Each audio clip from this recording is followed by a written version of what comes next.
حضرت عمر بن عاص رضی اللہ تعالیٰ عنہ نے مصر خود فتح کیا تھا، خود فاتح تھے۔ حضرت عمر نے انہیں گورنر مصر بنا دیا۔ ان کا بیٹا ایک عام آدمی کے بیٹے کو کہنے لگا چلو اپنا اپنا گھوڑا دوڑاتے ہیں، بھلا کون جیتتا۔ گھوڑے دوڑے، عام آدمی کا بیٹا جیت گیا۔ گورنر صاحب کے بیٹے نے درہ اٹھایا، درہ اٹھا کر کے اس جیتنے والے غریب آدمی کی کمر پہ درے مارے۔ اس کو جب درے لگے تو بیٹے نے گھر آ کے باپ کو اپنی لہو لہان کمر دکھائی۔ باپ کے دل میں بڑی قدر ہوتی ہے اولاد۔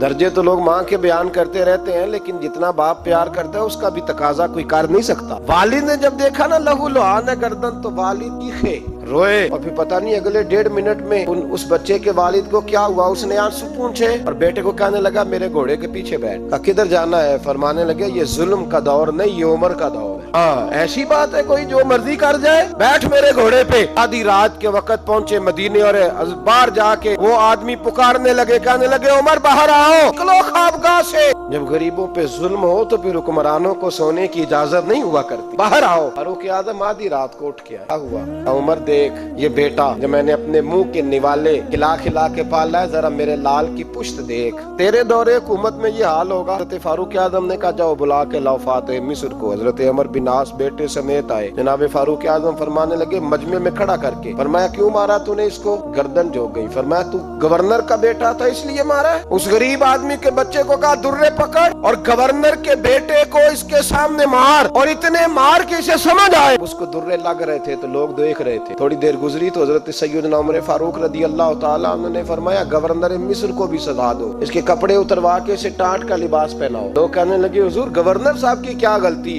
حضرت فاروق اعظم کہنے لگے اس بچے کے دل میں بات ڈالی کس نے کہ تو گورنر کا بیٹا ہے؟ کس نے بات ڈالی کہ تو چودھری کا بیٹا اور باقی کمی ہوتے ہیں؟ کس نے سکھایا اسے؟ وہ طاقتیں بھی ہم کچھ لیں گے جو سکھاتی ہیں کہ فلانا بڑا ہے فلانا چھوٹا ہے۔ فرمایا نہ، جب کوئی رسول اللہ کا کلمہ پڑھ لیتے ہیں وہ برابر ہو جایا کرتے ہیں۔ اس کو کس نے سکھایا؟ کس نے سکھایا اس کو؟ گورنر کو بھی۔ اور پھر حضرت عمر نے تاریخی جملہ کہا، حضرت عمر بن عاص کی طرف دیکھ کے فرمایا جب اللہ نے ان لوگوں کو آزاد پیدا کیا تم نے کیوں غلام بنا لیا؟ جب رب نے آزاد پیدا کیا تم نے کیوں غلام بنایا؟ عزیزو یاد رکھو انصاف کا بول بالا ہوتا ہے، پھر کوئی آدمی ڈرتا ہے، یہاں انصاف نہیں ملتا۔ اور میں آپ خود ایک بات یاد آ گئی، حضرت عمر کا زمانہ تھا، غسان کے بادشاہ نے کلمہ پڑھ لی۔ جو لوگ غریب کہلاتے ہیں نا وہ ذرا میری بات پہ زیادہ توجہ کریں، غریبوں کو سنانے لگا، غریب ذرا توجہ کریں۔ غسان کے بادشاہ نے اسلام قبول کر لیا، اور اسلام قبول کرتے ہی وہ آئے حج کرنے۔ حج کے بعد فارغ ہوئے تو ایک نفلی طواف کر رہا تھا غسان کا بادشاہ شاہ غسان۔ آج تو خانہ کعبہ میں بھی وی آئی پی پروٹوکول ملتا ہے، آج تو مسجد نبی میں بھی وی آئی پی پروٹوکول ہوتا ہے۔ ہاں آکے بھی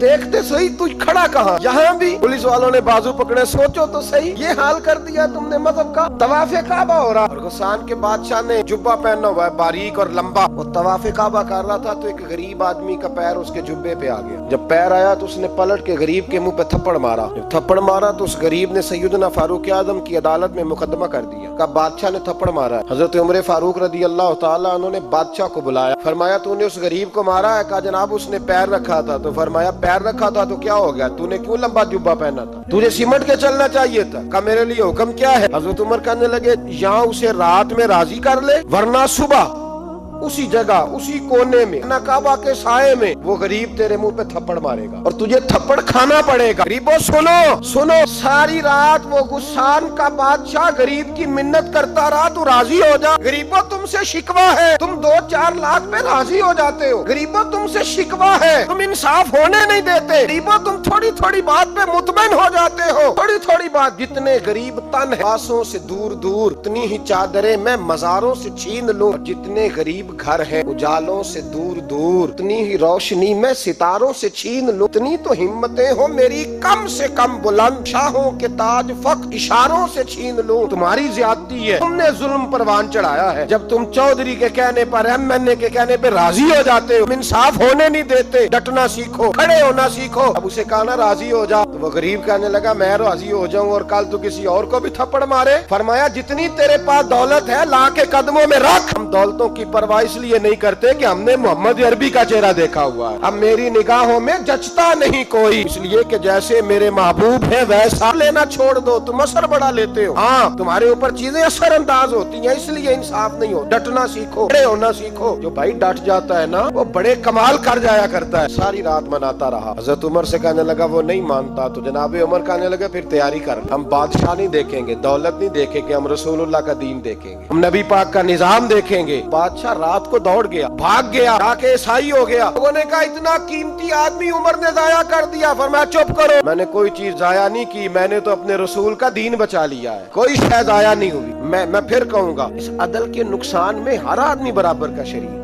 हम अदल होने नहीं देते, हम अदल कायम नहीं करते, हमारा तकाजा ही नहीं कि अदल हो, हम अपने आप को अदल के लिए पेश ही नहीं करते, मिजाज ही नहीं। हजरत अली और मुर्तजा जर्री इंसान थे, वो अली थे जिन पर इंसानियत रश्क करती, और मौला अली वो हस्ती थे कि मेरे मुस्तफा करीम सल्लल्लाहु ताला अलैहि वसल्लम ने फरमाया इसके दीदार को तो फरिश्ते भी आया करते हैं ना। बड़ा आदमी और फिर अमीरुल मोमिनीन खलीफतुल मुस्लिमीन हजरत अली, खुद मौला अली ने हजरत काजी शुरै को काजी बनाया, चीफ जस्टिस बनाया, अपने हाथों से तैनाती की। मौला अली रदी अल्लाह ताला अन्हु की ज़िरा गुम हो गई, देर गुजर गई तो एक यहूदी के पास वो ज़िरा आपको नजर आई। हजरत अली ने डायरेक्ट उससे छीन नहीं लिया, हालांकि अमीरुल मोमिनीन थे। हमारे यहाँ डंडा भी बड़ा चलता है ना, ताकतवर होता है वो तो थाने जाता ही नहीं, को जरूरत नहीं, उसने तो बंदे रखे हुए, उसको तो पता है काम कैसे लेना। लेकिन हजरत अली ने आईनी रास्ता इख्तियार किया, कानूनी रास्ता। काजी साहब की अदालत में मुकदमा किया कि फलां यहूदी के पास मेरी ज़िरा है और वो चोरी हो गई थी, गिर गई थी, गुम गई थी, मुझे दिलाई जाए। काजी साहब ने बुला लिया यहूदी को, अमीरुल मोमिनीन भी कटहरे में। काजी साहब कहने लगे उससे कि ज़िरा तेरी है? उसने कहा जी मेरे पास है तो मेरी है। काजी साहब कहने लगे हजरत अली से गवाह आपको देने पड़ेंगे,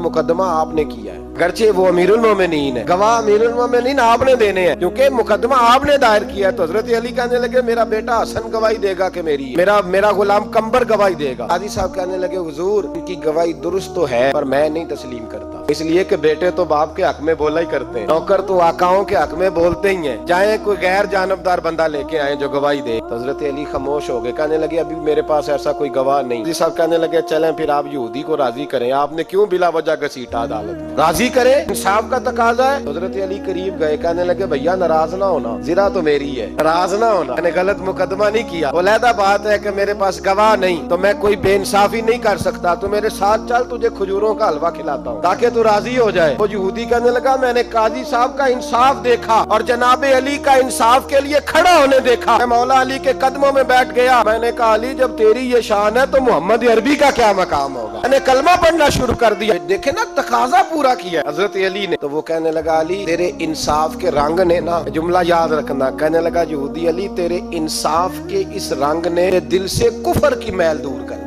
तेरे अदल ने मेरा कुफर तोड़ दिया, कुफर। लेकिन शर्त देखे ना, गरीब आदमी अबू अय्यूब अंसारी, माड़े बंदे, अब तो पीर और मौलवी भी गुंजाइश नहीं ना देता किसी को बोलने की, तो सियासतदान तो अल्लाह की पनाह, वो तो पता नहीं किस तरह सोते हैं रात को, अल्लाह ही जानता है, पता नहीं किस तरह अपने आप को मुतमईन करके वो जिंदगियां गुजार रहे हैं, खुदा ही बेहतर जानता। हजरत उमर फारूक जैसा दलेर और जर्री आदमी जुमा पढ़ाने मस्जिद में दाखिल हुए, जनाब अबू अय्यूब अंसारी दरवाजे पे खड़े हो गए, कहने लगे उमर तेरे नौकर नहीं, टाइम पे आया कर, बड़ी देर से खड़े हैं। क्यों देर से आया? बड़े जलाली थे ना हजरत उमर, लेकिन वो जलाली उस वक्त थे जब कोई जुल्म करता था, और जात के लिए जलाली नहीं, वक्त पे आया कर, को मुलाजम नहीं तेरे। सैयदना फारूक आज़म मिंबर पे चढ़े और फरमाने लगे अल्लाह अबू अय्यूब अंसारी का भला करे, जब तक इस तरह के लोग मौजूद हैं कोई बादशाह बिगड़ेगा नहीं, अल्लाह इसका भला करे, इसने मेरी तवज्जो सही। और फिर उमर रो पड़े, रो के फरमाने लगे मुसलमानों माफ कर दो, गलती कोई नहीं, मेरे पास कुर्ता एक ही और अब्दुल्ला की माँ ने धो के खुश्क होने को डाल दिया था, गरीब हूँ, कुर्ता दूसरा कोई नहीं, तो वो जरा ना खुश्क होने में दे, आके देख लो अभी भी गीला, मुझे माफ कर दो, मेरी गलती नहीं है। सहाबा